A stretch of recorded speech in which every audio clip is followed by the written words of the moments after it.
अगर आप शनि के शानदार छल्लों को करीब से देख सकते हैं तो आप देखेंगे कि वे बर्फ और चट्टान के टुकड़ों से ज्यादा कुछ नहीं हैं, जो विशाल हवा में घूम रहे हैं, जो 1800 किलोमीटर प्रति घंटे की रफ्तार तक पहुंच सकती है।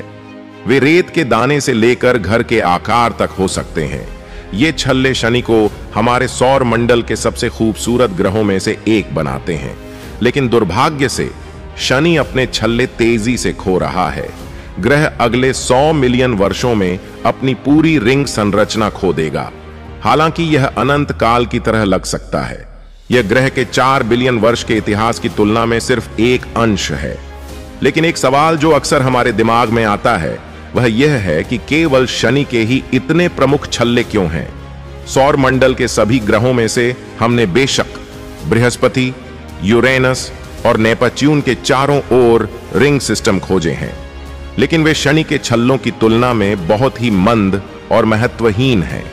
तो शनि को पहली बार में उसके छल्ले कैसे मिले? खगोलविदों का मानना है कि अतीत में लाखों वर्षों तक शनि के पास छल्ले बिल्कुल नहीं थे। इसके बजाय इसका एक बड़ा चंद्रमा था जो इसके चारों ओर घूमता था। विशाल के अत्यधिक खिंचाव के कारण चंद्रमा शनि के बेहद करीब आ गया। ऐसा करते हुए यह ग्रह के चारों ओर तेजी से घूमता रहा।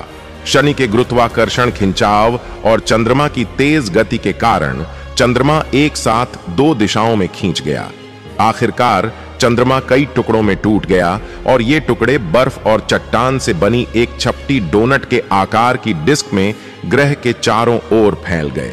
इसके अलावा टूटे हुए चंद्रमा के टुकड़े आपस में टकराते रहे और बहुत सारी पाउडर जैसी धूल और बर्फ बनाते रहे। इनमें से कुछ टुकड़े शनि पर गिर गए, कुछ अंतरिक्ष में तैर गए और शेष ने शनि की शानदार रिंग प्रणाली बनाई। इसके अलावा शनि का टूटा हुआ चंद्रमा अकेला ऐसा नहीं है जिसने छल्लों के निर्माण में योगदान दिया है। बृहस्पति के चंद्रमाओं के साथ बातचीत करने वाले क्षुद्र ग्रहों ने भी उनके निर्माण में महत्वपूर्ण भूमिका निभाई है। जब तेजी से आने वाले क्षुद्र ग्रह चंद्रमाओं से टकराए तो क्षुद्र ग्रहों के अवशेष और चंद्रमाओं से सभी मलबे जो टकराने के कारण बने थे, वे ग्रहों के गुरुत्वाकर्षण खिंचाव से नहीं बच सके और अंततः रिंग सिस्टम का हिस्सा बन गए। इस अच्छी तरह से अनुकूलित सिद्धांत के अलावा एक और सिद्धांत लंबे समय से दौर चला है।